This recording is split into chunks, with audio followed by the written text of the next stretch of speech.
बड़े दुख और पीड़ा के साथ आपके साथ कह रहा हूं कि इन बेईमानों का, जिन्होंने हिंदुस्तान की जनता के बैंकों में डकैती डालने का काम किया, उनको आज विदेशों में बैठा के मौज करा रहे हैं ये लोग। और मेरा पासपोर्ट जब्त है, मेरा पासपोर्ट जब्त है। क्या मैं हिंदुस्तान का नागरिक नहीं? क्या मैं इस सर्वोच्च सदन का सदस्य नहीं? मैं मेंबर ऑफ पार्लियामेंट हूं, मेरा पासपोर्ट जब्त है। मैं सरकार का पक्ष सुन रहा था और उनकी चिंताओं को सुन रहा था और इस बिल का मकसद जो उन्होंने बताया वो सुन रहा था।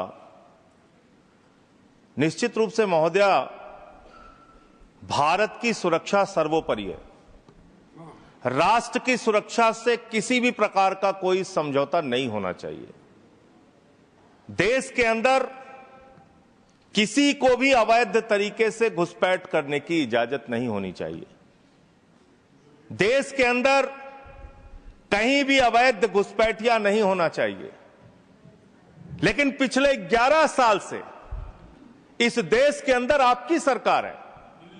ज्यादातर राज्यों में डबल इंजन की सरकार है, डबल इंजन की सरकार है। ऊपर भी मोदी जी, नीचे भी मोदी जी, ऊपर भी मोदी जी, नीचे भी योगी जी, ऊपर भी मोदी जी, नीचे भी हेमंत बिस्व शर्मा जी। चारों तरफ महामानव की सरकार महोदया, महामानव की सरकार। वो तो अवतार भी कहते हैं अपने आप को। और उस अवतार की सरकार में घुसपैठ हो जा रही है। 11 साल से हिंदुस्तान के अगर किसी कोने में अवैध घुसपैठिया है, अवैध रूप से कोई नागरिक रह रहा है, तो उसके लिए सीधे तौर पे भारतीय जनता पार्टी की सरकार और प्रधानमंत्री नरेंद्र मोदी जिम्मेदार है, कोई दूसरा जिम्मेदार नहीं है। बॉर्डर की सुरक्षा महोदया किसके पास है? बॉर्डर की सुरक्षा गृह मंत्रालय के पास है। बीएसएफ लगी हुई है वहां पे। चीन घुसपैठ कर रहा है। हम लोग चिल्लाते हैं, बोलते हैं, आपको उसके बारे में बोलने की फुर्सत नहीं। गलवान घाटी में हमारे 20 जवान शहीद हो गए, लेकिन शर्म आती है उस चीन के साथ आपने अपना व्यापार बढ़ाने का काम किया है, हिंदुस्तान का रुपया उन तक पहुंचाने का काम किया है। देश के बॉर्डर की सुरक्षा आपके जिम्मे है। मैं बड़ा हास्यास्पद तर्क सुन रहा था, बहुत ही हास्यास्पद तर्क। यहां टीएमसी के हमारे मित्र बैठे हुए हैं, कह रहे थे बॉर्डर लगा हुआ है बंगाल के साथ, बॉर्डर लगा हुआ है आसाम के साथ, त्रिपुरा के साथ। उस समय कांग्रेस की सरकार थी, टीएमसी की सरकार थी, फला थी, डिमका थी। आधार कार्ड बन गया, आधार कार्ड बन गया, इसलिए उसी आधार कार्ड ने सब गड़बड़ कर दिया। और उसी आधार कार्ड की वजह से एक बांग्लादेशी घुसपैठिया बंगाल से चला, आसाम से चला, त्रिपुरा से चला, झारखंड पार किया, बिहार पार किया, यूपी पार किया, दिल्ली आ गया। और ये बेचारे देखते रहे, इन्होंने कुछ नहीं किया। और मल्लिकार्जुन खड़गे जी भी बैठे हुए हैं, ये भी राज्य में मंत्री रहे हुए हैं। माननीय लोपी साहब, प्रमोद तिवारी जी भी राज्य में मंत्री रहे हुए हैं। इन दोनों से भी पूछ ले सरकार के लोग, ये भी आपकी मदद कर देंगे। किसी राज्य के अंदर कोई व्यक्ति आ गया तब उस राज्य सरकार की जिम्मेदारी होती है। लेकिन मुझे लगता है आजकल पूरा का पूरा गृह मंत्रालय सुपरमैन की पिक्चर देख रहा है। पूरे भाजपाई सुपरमैन की पिक्चर देख रहे हैं। और कैसे देख रहे हैं? 50 किलोमीटर की सुरक्षा बीएसएफ के पास है। बंगाल में 50 किलोमीटर की सुरक्षा बीएसएफ के पास है। एक बांग्लादेशी खड़ा होता है, उस बॉर्डर पे खड़ा होता है जहां बीएसएफ होती है, जहां गृह मंत्रालय होता है, छलांग लगाता है वो व्यक्ति, 50 किलोमीटर छलांग मार के सीधे ममता जी के पास पहुंच जाता है। कहते ममता जी आधार कार्ड दे दीजिए। ये हो रहा है क्या? 50 किलोमीटर आप नहीं रोक पा रहे हैं, अपनी नाकामी आप नहीं बता रहे हैं। आसाम के अंदर, त्रिपुरा के अंदर, बंगाल के अंदर जो बॉर्डर है वो आपके जिम्मे है और उसकी सुरक्षा के साथ खिलवाड़ आपने किया है, गृह मंत्रालय ने किया है, भारतीय जनता पार्टी की सरकार ने किया है।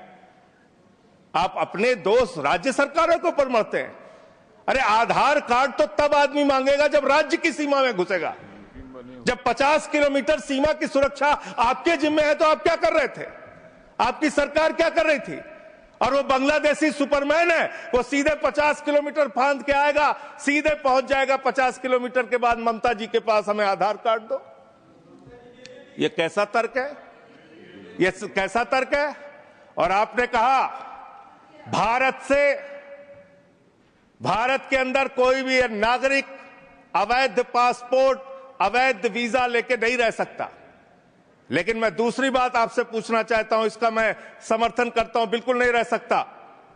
लेकिन जो हिंदुस्तान के डकैत आज विदेशों में बैठ के हमको चिढ़ाने का काम कर रहे हैं, जिन्होंने हमारी बैंकों को लूटा है, जिन्होंने आम आदमी का पैसा लूटा है, वो 20,000 करोड़ की लूट करने वाला नीरव मोदी और मेहुल चौकसी कई वर्षों से हिंदुस्तान छोड़ के बाहर बैठा हुआ है, चिढ़ा रहा है इस देश को। उस डकैत को आप पकड़ के अब तक क्यों नहीं ला पाए? जवाब दीजिए, क्यों नहीं उसका पासपोर्ट जब्त किया आपने? ललित मोदी आपका दोस्त, आपके नेताओं ने उसको भगाया हिंदुस्तान से। 3,000 करोड़ रुपए हिंदुस्तान की बैंकों का लूट के विदेशों में बैठा हुआ है, क्यों नहीं आज तक आप उसको वापस ले पाए? विजय माल्या 9,000 करोड़ रुपए हिंदुस्तान का लूट के, हिंदुस्तान के बैंकों का लूट के, हिंदुस्तान के आम आदमी का पैसा लूट के 9,000 करोड़ रुपए विजय माल्या विदेशों में बैठा हुआ है, आपको चिढ़ाता रहता है। तिहाड़ जेल की, माननीय तिहाड़ जेल की विषय पे ही बोल रहा हूं महोदया, विषय पे ही बोल रहा हूं, विषय पे इन्हीं लोगों से सीखा है, इन्हीं लोगों से सीखा है महोदया। वो Vijay Mallya, I am not eluding sir, I am not eluding madam, I am not eluding. मंत्री जी को बोलने तब दिया जाए जब मैं एल्ड कर रहा हूं। आई एम नॉट एल्डिंग मैडम। अगर बिल से बाहर ही बोल रहे हैं तो बिल से बाहर भी सुनने के लिए तैयार रहे। एकदम ठीक है, जब आपका मौका आएगा आप बोलिएगा।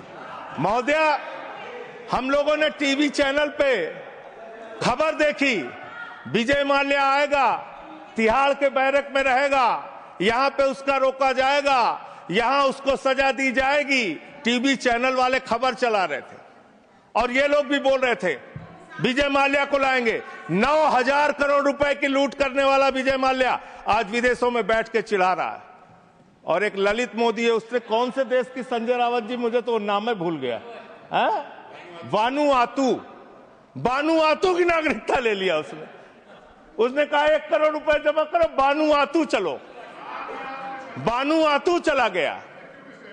अरे हिंदुस्तान, नितिन संदेशरा 6,000 करोड़ रुपए हिंदुस्तान का लूट के विदेशों में बैठा हुआ है, आपको चिढ़ा रहा है।